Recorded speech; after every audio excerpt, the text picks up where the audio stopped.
বাস থামিয়ে ইউপি চেয়ারম্যানকে অপহরণ, মুক্তিপণের জন্য পরিবারকে ফোন, তারপর চলে নির্মম নির্যাতন। আটকে রাখা হয় বাথরুমে। অবশেষে সেই ইউপি চেয়ারম্যানকে উদ্ধার করেছে গোয়েন্দারা।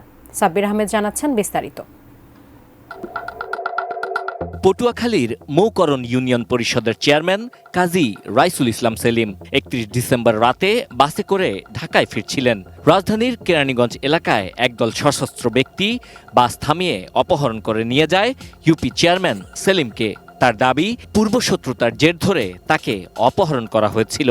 বর্তমান চেয়ারম্যান তো ওয়ারিশ চাইছে, ওয়ারিশ বাদ দিয়ে আমি ওইটা দিই নেই, ওইটা রেস ধরি। এইটা ২০-২২ জন লোক গাড়ি সিগন্যাল দিয়েছে, সিগন্যাল দেওয়ার ড্রাইভার গাড়ি থামাইছে, বলছে যে দাগি আসামি আছে, আমরা এই থানার লোক।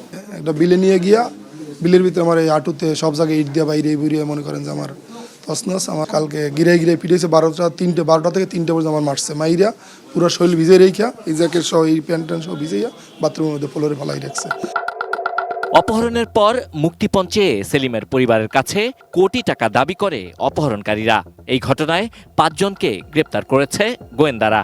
এছাড়াও অপহরণে বাচ্চু হালদার ও পান্নু নামে ২ ব্যক্তি নেতৃত্ব দিয়েছে বলেও জানান গোয়েন্দারা।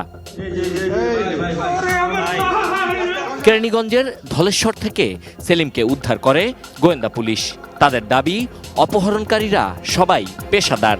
মোবাইল হতে তার স্ত্রীর ফোনে একটি ফোন আসে, তাকে মুক্তিপণের জন্য আটক করা হয়েছে, একটি অজ্ঞাত স্থানে তাকে রাখা হয়েছে। এই মর্মে তার কাছে প্রায় ১ কোটি টাকা মুক্তিপণ দাবি করে এবং তাকে তৎক্ষণাৎ নির্যাতন করতে থাকে এবং সেই নির্যাতনের শব্দ এবং তার স্ত্রীকে বিভিন্ন অশ্রাব্য ভাষায় গালাগালি করতে থাকে এবং নির্যাতনের শব্দগুলো তার স্ত্রীকে শোনায়। এই অপহরণের নেপথ্যে আর কারা ছিলেন তা খতিয়ে দেখছে গোয়েন্দারা। আসলেই পূর্ববিরোধ, না এর পেছনে অন্য কোনো রহস্য আছে, তাও খতিয়ে দেখা হচ্ছে। Sabbir Ahmed, ATN news, Dhaka.